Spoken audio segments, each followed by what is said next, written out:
ఏంటి మేనేజర్ చాలా కోపంగా ఉన్నాడు? అదా మొన్న ఇండియా పాకిస్తాన్ మ్యాచ్ అయింది కదా, నీకు తెలిసిందే కదా, మనమే టికెట్స్ బుకింగ్ ఆర్గనైజ్ చేస్తున్నామని. ఆ టైంలో ఒకేసారి చాలా మంది యూజర్స్ బుక్ చేసేటప్పటికి వెబ్సైట్ ఫుల్ క్రాష్ అయిపోయింది, టికెట్స్ ఏవి సరిగ్గా బుక్ అవ్వలేదు. అందుకే మేనేజర్ ఫుల్ కోపంగా ఉన్నారు. అవునా, పెద్ద విషయమే. ఆ, అది సిస్టమ్ని చేంజ్ చేశారా? ఎవడో సిస్టమ్ డిజైన్ చేసి వెళ్ళిపోయాడు, నాకు అది ఒక్క ముక్క కూడా అర్థం కావట్లే. అవునా, ఒకసారి షేర్ చేయి, మేబీ నేను హెల్ప్ చేస్తానేమో.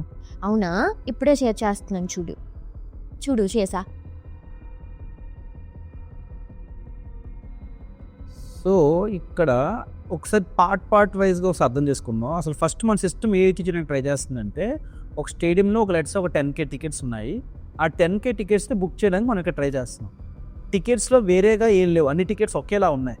అంటే యూజరు తన సీట్ని సెలెక్ట్ చేసుకోడు, తన పేమెంట్ చేస్తాడు, పేమెంట్ చేయగానే ఆటోమేటిక్గా తనకి సీట్ అనేది బుక్ అయిపోతుంది. ఈ విధంగా ఈ సిస్టమ్ అనేది మన ఉంది ముందు నుంచే. సో ఇక్కడ లెట్స్ సే ఒక శబరి అని ఒక పర్సన్ అనుకుందాం. ఓకే, ఆ పర్సన్ క్లయింట్ తను బుక్ నౌ మీద క్లిక్ చేశాడు. ఓకేనా, బుక్ నౌ మీద క్లిక్ చేయగానే ఫస్ట్ రిక్వెస్ట్ అనేది లోడ్ బ్యాలెన్సర్తో ఒక టీసీపీ కనెక్షన్ ఫామ్ చేస్తుంది. ఓకే, ఫామ్ చేసిన టీసీపీ లోడ్ బ్యాలెన్స్ ఏం చేస్తుంది, బుకింగ్ సర్వీస్తోని ఒక టీసీపీ కనెక్షన్ ఫామ్ చేస్తుంది. సో నీ రిక్వెస్ట్ ఇప్పుడు బుకింగ్ సర్వీస్లో ఉంది. ఓకేనా, let's say for suppose simplicity కోసం క్యాష్ లేదనుకుందాం ఇక్కడ. ఓకే, బుకింగ్ సర్వీస్ రాగానే బుకింగ్ సర్వీస్లో శబరికి ఏం కావాలి, అసలు టికెట్స్ అవైలబుల్గా ఉన్నాయా లేదా తనకు కావాలి. దానికోసం శబరి రిక్వెస్ట్ ఏమవుతుంది, శబరి రిక్వెస్ట్ ఎక్కడికి వెళ్తుంది, డేటాబేస్కి వెళ్తుంది. డేటాబేస్ ఏమో ఆన్సర్ ఇస్తుంది, ఓకే ఇన్ని టికెట్స్ పెండింగ్ ఇంకా ఉన్నాయి అని చెప్పి ఆన్సర్ ఇస్తారు. అది ఇవ్వగానే శబరి ఏం చేస్తాడు, పేమెంట్ సర్వీస్కి ప్రొసీడ్ అవుతాడు. ఓకే, పేమెంట్ సర్వీస్లో తను పేమెంట్ అంతా చేసుకుంటాడు. పేమెంట్ అంతా చేసుకున్న తర్వాత మళ్ళీ బుకింగ్ సర్వీస్కి ఏం చెప్తుంది అంటే, శబరి పేమెంట్ అయిపోయింది అని చెప్తుంది. అయిపోగానే బుకింగ్ సర్వీస్ ఇప్పుడు ఏం చేస్తుంది, డేటాబేస్ దగ్గరికి వెళ్ళి శబరి కోసం ఒక బుకింగ్ యాడ్ చేస్తుంది, బుకింగ్ టికెట్ క్రియేట్ చేస్తుంది. Okay, at the same time ఎన్ని రిమైనింగ్ టికెట్స్ ఉన్నాయో దాంట్లో నుంచి -1 చేస్తుంది. అంతేనా, సింప్లిసిటీ పర్పస్గా ఇది ఇక్కడ డిజైన్ చేసింది.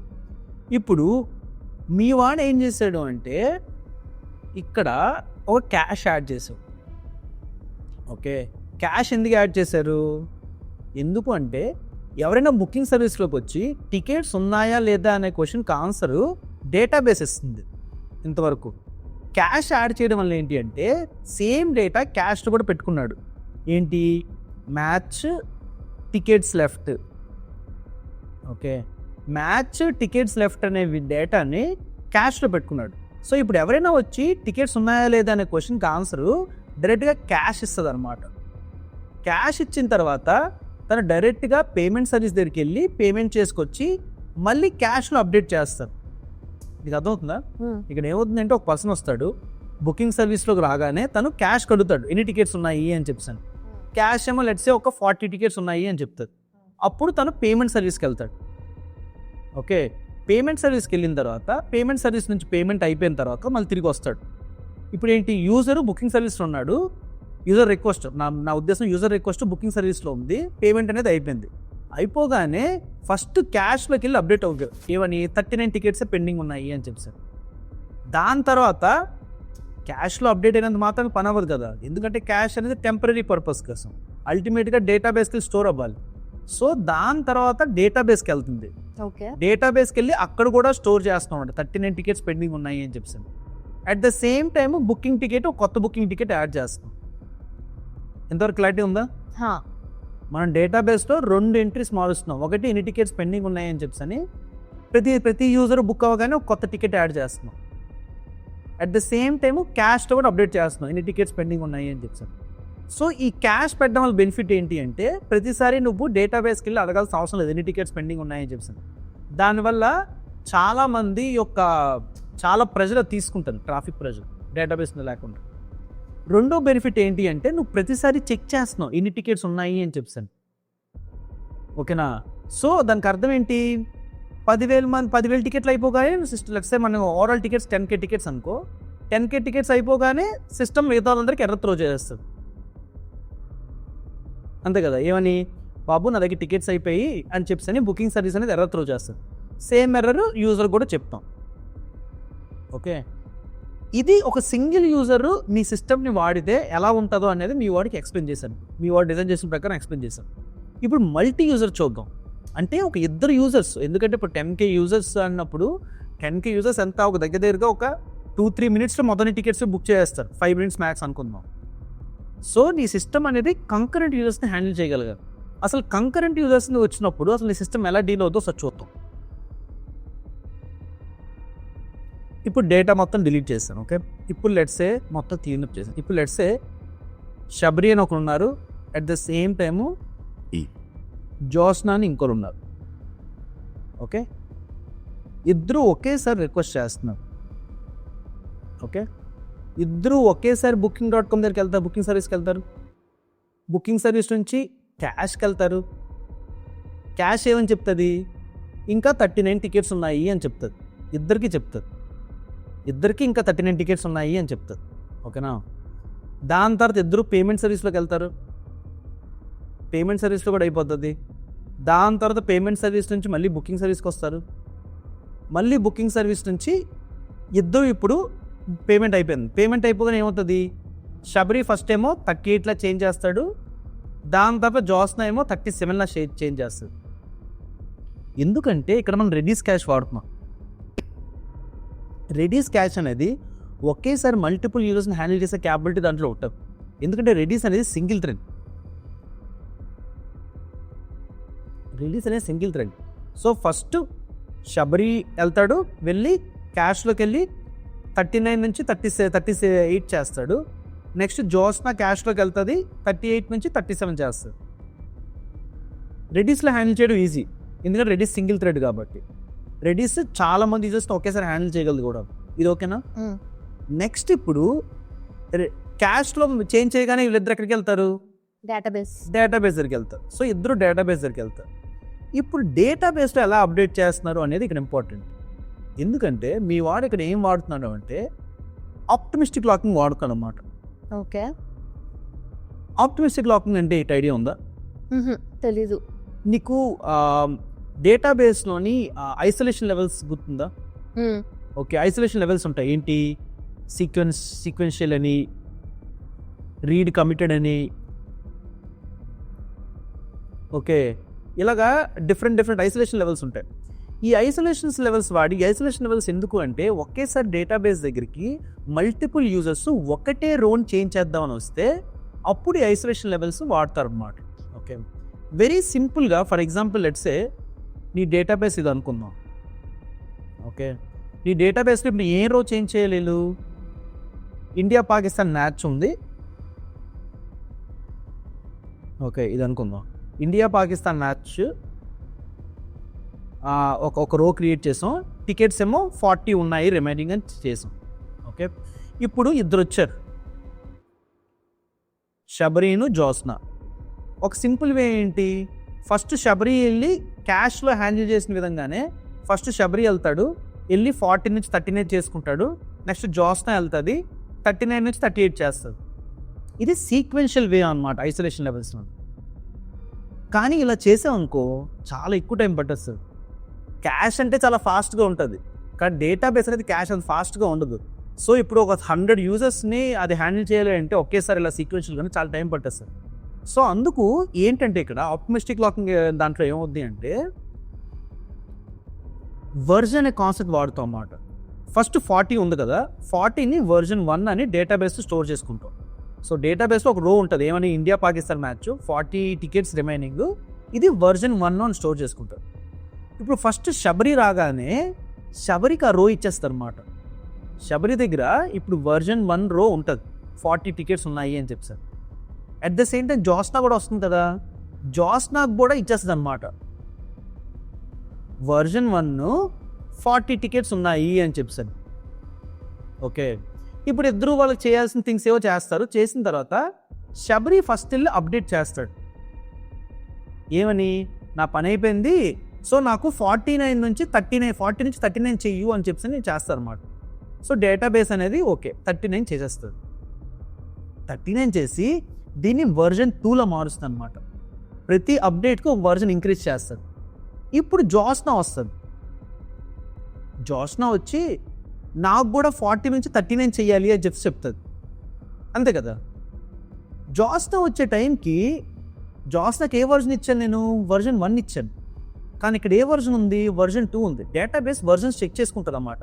నేను నీకు వర్జన్ 1 ఇచ్చాను, కానీ నువ్వు మాత్రం వర్జన్ 2 అయినప్పుడు వచ్చావు, ఆల్రెడీ ఒక అప్డేట్ ఎవరో చేశారు అని చెప్పని ఏమంటుంది అంటే నాకు ఎర్రర్ త్రో చేస్తాను అనమాట. ఏమని? వర్జన్స్ కరెక్ట్గా మ్యాచ్ అవ్వట్లేదని ఎర్రర్ త్రో చేస్తాను అనమాట.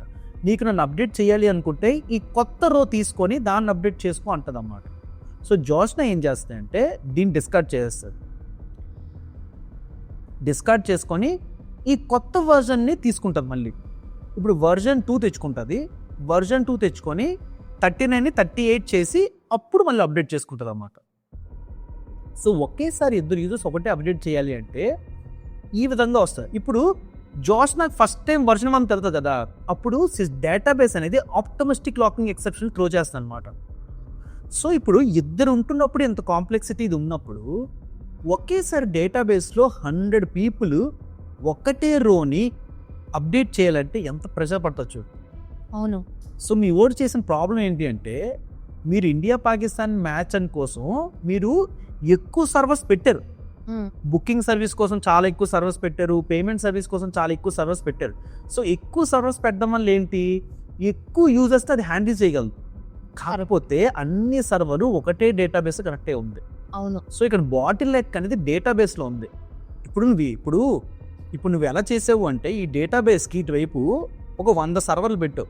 యాక్చువల్గా అది నీ కూడా నెగిటివ్ పాయింట్ ఇది. ఎలా అంటే ఇటువైపు ఒకటే సర్వర్ ఉందనుకో, ఒకటే రిక్వెస్ట్ వస్తుంది. కరెక్ట్. 100 సర్వర్లు ఉన్నాయనుకో, ఇప్పుడు 100 రిక్వెస్ట్లు డేటాబేస్కి వస్తాయి. 100 రిక్వెస్ట్లు ఏం చేయడానికి వస్తాయి? ఒకటే రోని అప్డేట్ చేయడానికి వస్తాయి. ఎగ్జాక్ట్లీ.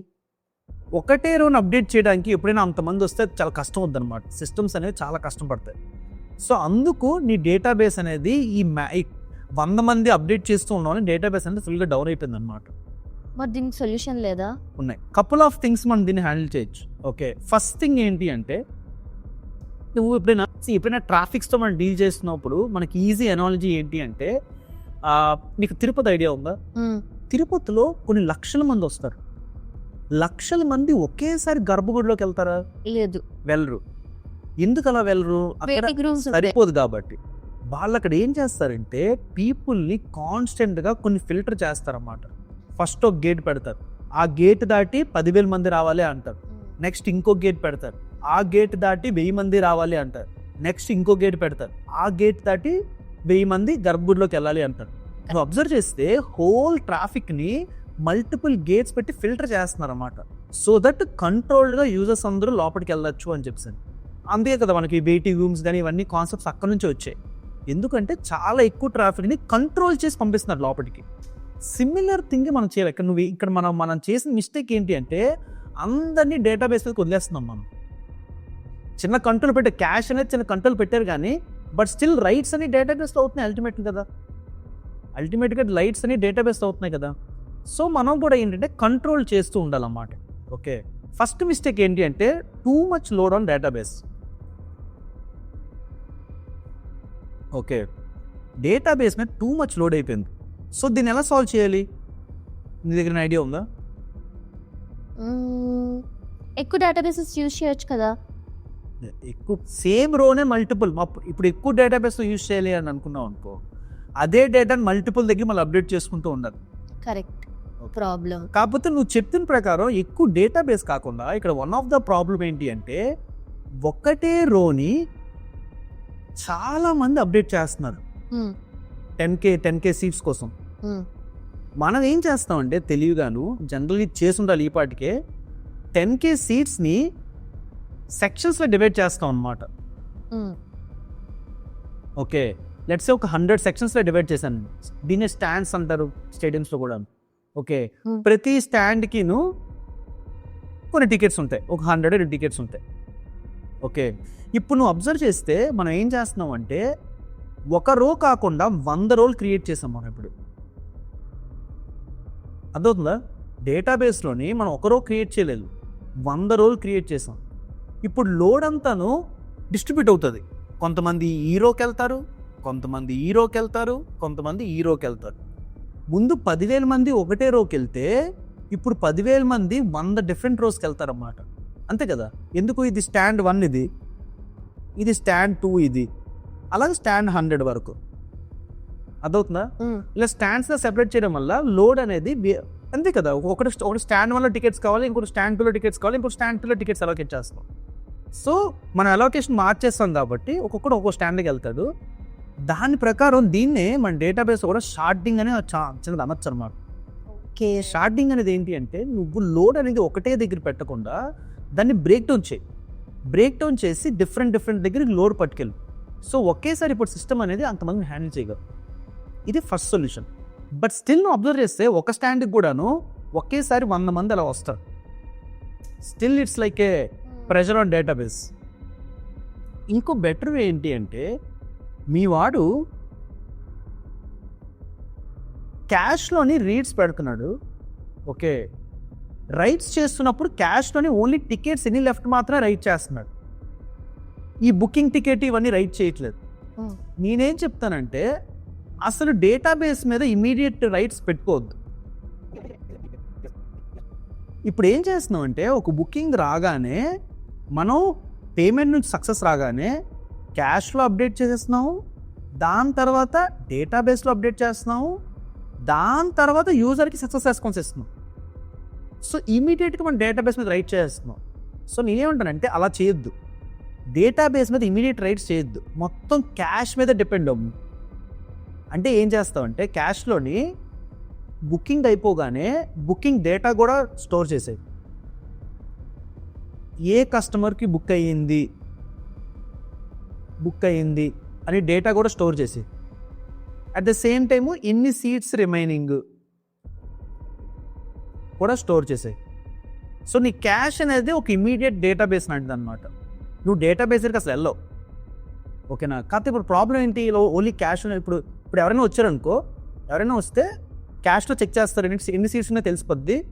వాళ్ళు పేమెంట్ అయిపోగానే ఇక్కడే బుకింగ్ స్టోర్ చేసుకుంటారు. ఓకే. కాకపోతే ఈ డిజైనర్ ప్రాబ్లం ఏంటి, క్యాష్ మీద కంప్లీట్గా రిలే అవ్వడం వల్ల ప్రాబ్లం ఉంది. ఏంటి, క్యాష్ అనేది అన్రిలయబుల్. ఓకే, క్యాష్ అనేది అన్రిలయబుల్. సో అల్టిమేట్గా డేటాబేస్ మీద స్టోర్ చేయాలి నేను. సో నేనేం చేస్తాను అంటే డేటాబేస్ మీద ఇమీడియట్గా స్టోర్ చేయకుండా లేటర్ కొంతసేపు పోయి స్టోర్ చేసుకుంటాను. ఓకే. అది ఎప్పుడు స్టోర్ చేసుకుంటాను, దానికోసం నేను మెసేజ్ క్యూస్ వాడతాను అన్నమాట. మెసేజ్ క్యూ అంటే ఐడియా ఉంటుంది నీకు. ఓకే. సో ఇప్పుడు ఏం చేస్తానంటే ఒక యూజర్ వచ్చి బుకింగ్ చేసుకున్న తర్వాత బుకింగ్ కంప్లీట్ పేమెంట్ అయిపోయిన తర్వాత నేను క్యాష్లో పెట్టుకుంటాను. క్యాష్లో పెట్టుకున్న తర్వాత మెసేజ్ క్యూలో పెట్టేస్తాను.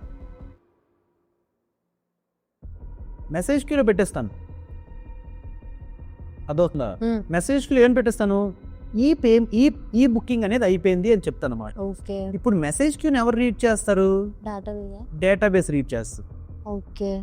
అదవుతుందా? సో నేనేం చేస్తున్నాను అంటే దీనికి డేటాబేస్ మీద ఇమీడియట్గా చేయకుండా ఏ బుకింగ్ అయినాను దాన్ని క్యాష్లో ఫస్ట్ పెట్టుకొని దాని తర్వాత మెసేజ్ క్యూలో పెట్టేస్తున్నాను. మెసేజ్ క్యూ నుంచి డేటాబేస్కి వెంటనే డేటా అనేది స్టోర్ అవుతుంది అనమాట. దీనివల్ల ఏమవుతుంది, డేటాబేస్ ప్రెజర్ ఉండదు. ఎందుకు మెసేజ్ క్యూ నుంచి మెల్లిమెల్లిగా తీసుకుంటాను నేను. కస్టమర్ ఎక్కడ బ్లాక్ అవ్వడు, ఎందుకంటే కస్టమర్ ఆల్రెడీ క్యాష్ సర్వ్ అవుతుంది కాబట్టి. ఓకే. దీనివల్ల మనం ప్రెజర్ అయితే డేటాబేస్ మీద తగ్గిస్తాం. ఇది ఫస్ట్ ఆప్టిమైజేషన్ మనం చేయాలి. ఇప్పుడు ముందు ఒక ఆప్టిమైజేషన్ డిస్కస్ చేసాం, ఇది సెకండ్ ఆప్టిమైజేషన్. ఇది థర్డ్ ఆప్టిమైజేషన్ ఏంటి తెలుసా, ఇప్పుడు లెట్స్ సే కస్టమర్ బుకింగ్ సర్వీస్కి వచ్చాడు. వచ్చిన తర్వాత నువ్వు ఏం చేస్తున్నావు, క్యాష్లో చెక్ చేసుకుంటున్నావు.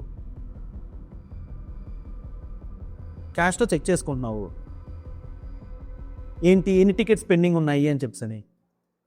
పెండింగ్ టికెట్స్ గ్రేటర్ దెన్ 0 ఉన్నాయనుకో, నువ్వు పేమెంట్ సర్వీస్కి ప్రొసీడ్ అవుతున్నావు. అంతేనా? ఇక్కడ ఒకేసారి 2 minutesలో ఒక 10-20 lakhs పీపుల్స్ వస్తారు, అంతకన్నా ఎక్కువ మంది వస్తారు. నువ్వేం చేస్తున్నావు అంటే టికెట్ ఒకేసారి, ఇప్పుడు వీళ్ళందరూ ఒకేసారి వస్తారు, అందరికీ క్యాష్ అనేది అలౌ చేసేస్తుంది పేమెంట్ సర్వీస్ వరకు. ఎందుకు, ఒకేసారి 10 లక్షల మంది వస్తే అందరికీ టికెట్స్ పెండింగ్ అనేది చూపిస్తుంది. రాదర్ దెన్ దట్ నువ్వేం చేయాలి అంటే